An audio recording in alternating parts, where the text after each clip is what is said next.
Welcome to What the Doctor Ordered, where we discuss the healthcare outlook and experience of Dr. Grace Patterson.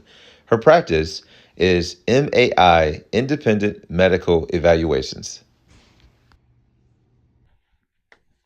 All right. We are here today with Dr. Grace Patterson. Dr. Grace, how are you doing today? I'm doing great. Thank you. Most definitely, most definitely. Well, pretty much the purpose here today is that we want to actually look into your practice and see what got you started, what motivates you. So, first question is, tell us about your practice. Oh, wow.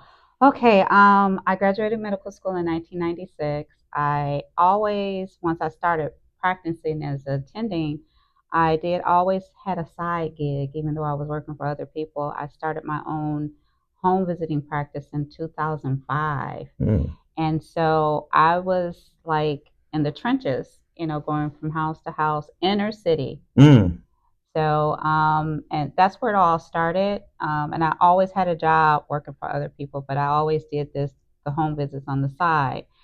And so when I started working for urgent care and doing 14-hour shifts, wow. and after repeatedly asking for a raise and repeatedly being told no and putting in 14 hours, and it was just like, um, it was a light bulb went on. It was like, okay, if I could put 14 hours in somebody else's vision, Mm, I can put 14 hours in my own. And after prayer and consideration, I heard clear as day is like, you got to trust me. So I asked for a raise one more time. If I would have got it, I probably would have stayed. They told me no, and I gave my 2 weeks notice, and I never looked back. oh, congratulations! That Yeah, was that vision came, and you took that risk, and yeah, we're here today. yeah. Okay, no, that's awesome. That's hmm awesome. Did you always know that you would end up in the medical field? Well, I don't know if this group is still around, but back when I was like a teenager, it was this group called the Medical Explorers. So Okay. it was kind of like the Girl Scout, Boy Scout, the Brownies kind of thing, but they were a Black community group Okay. that was going around recruiting youth to encourage them to go into the medical field. And I remember going to the Detroit Receiving Hospital and Mm. meeting a Black anesthesiologist, Wow. and he said he put people to sleep for what was it? Back in the 70s, he said he put people to sleep for $250,000 a year. I was like, just putting people to sleep, I can Mm-hmm. do that. Mm-hmm. Wow. And Wow. so I was bit by the medical bug ever since then. And then at that time, I did have some out of town family that was visiting, and my stepfather's um, um, brother's wife, she was a nurse. So Okay. all of that happened all at simultaneously, and I was like, well, if they can be in the medical field as African or as Black people, because that's what we said back then, was no African American back then. Mm-hmm. I said I could do it too.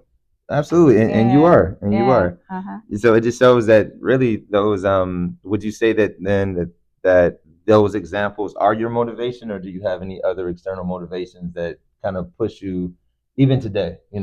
Okay, so let me go back to then. I was a teen mom. Wow. Yeah, I had my daughter when I was 16, and so I in my head I was like, I'm gonna make her my reason and not my excuse. Ooh, I like that. I like that. So Okay. so um so that was what my motivation was. And once I got started, I was like, I'm the type of person, once I start something, I'm gonna finish it. Mm-hmm. I don't care how hard it gets. I'm gonna give it all that I can. And so, full circle, my daughter is my business manager of my practice Let's now. go. That is amazing. Yeah, That is so beautiful because like you said, you're making your reason, not your excuse. right. And I mean, to everyone that's looking that is in that situation or that's not, use that as your motivation to do everything that you believe that you can do, and then working with your child. I mean, that's Yes, amazing. yes. I took her off her job. Go ahead. Go ahead. So she had our first my granddaughter, Okay. and this was pre-COVID, and they were like, you can work at home with your child, but you can't hear the baby in the background. Uh huh.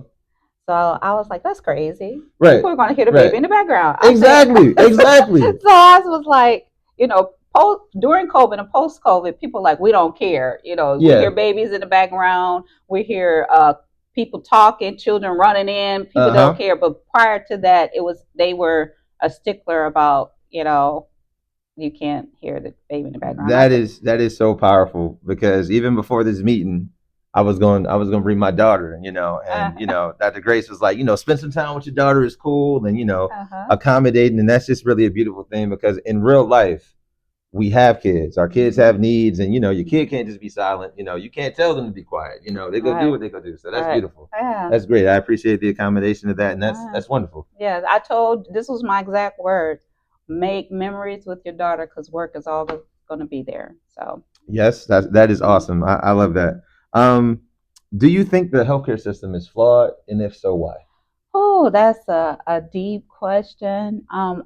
Most doctors go in with the mindset of, um, I want to help people and not chart, spend all this time with the paperwork. I'm spending more time charting and with paperwork than I am with my patients. Wow. And that's not what I signed on for. Mm-hmm. I want to be able to spend quality time with my people and not have an assembly line. Mm. And I think that's where it's flawed. I remember when my mom used to took me to the doctor, which was very rare back Okay. in the day. The doctor would spend a lot of time with us. It was not, okay, what is the problem? Here's the script. I gotta go. Mm. And that's how it feels now. It's like, okay, what is your problem? Here's your script. Okay, next. Mm-hmm. And that's flawed because you're dealing with people that have real issues, real challenges, and they don't want to just feel like you're pushing scripts, and they don't want to just feel like that they're not valued. Mm. And so in my practice, my patients will tell you I spend a lot of time with them. And so much so to I get behind a lot of times, but they need to be able to feel that somebody really cares about them, which I do, Mm-hmm. and that when they feel that you genuinely care, then they start caring about themselves, and then they're more compliant. Mm. So That is so powerful. so lack of compliance is because they don't care about themselves. Mm. But if Dr. Grace cares enough, then yeah, I need to do this. So that's another part of my practice where I do a pain management. Okay. And I have been able to wean patients down. I had one young lady, and I'm thinking about one night, she came to me on 120 oxycodones, Mm. and I got her down to 60 That's because amazing. so I was able to coach her and say, hey, it's more to your pain than a pill. Mm. So she started eating right, exercising. She did yoga for the first time. And so that's what I signed up for.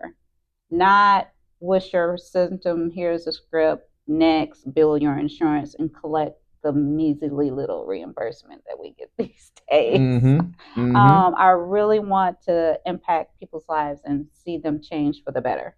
That's awesome, and that's very powerful. It sounds from the sounds of it, insurance is broken, and it's really more of that Yeah. disconnect. And it's almost like they can sometimes be pushing a particular agenda that isn't more so helping people, but is more so putting them on that assembly line that you mentioned. Yes. I'm gonna use this as an example because it's trendy. Mm-hmm. The weight loss medication, the semaglutide, right? Mm-hmm. And they had FDA approved it for weight loss. Mm-hmm. So I had a friend that was one of the executives at Blue Cross, and she was like, "Hey, Grace, they're gonna stop covering it." And I was like, "Why are they gonna stop covering it for weight loss?" She said they've already spent over $1 billion, Mm-hmm. and they were like, "It's costing them too much." And so in my head, I'm saying, but if you have more people that are weight well, Mm-hmm. Mm-hmm. so that Mm-hmm. decreased the diabetes, the heart hypertension, and all the diseases that are associated with obesity. Yep. So pay now and save later. Right. Right. And she was like, well, they don't think like that. They just look at numbers. And Yep. that's one of the things that's broken to me. Most of the people that make the decisions are numbers people. Yep. They don't actually service the people, Yep. and they don't understand what it means for people to have good quality health care. It's all about the numbers. Please follow along for part two of this three-part interview.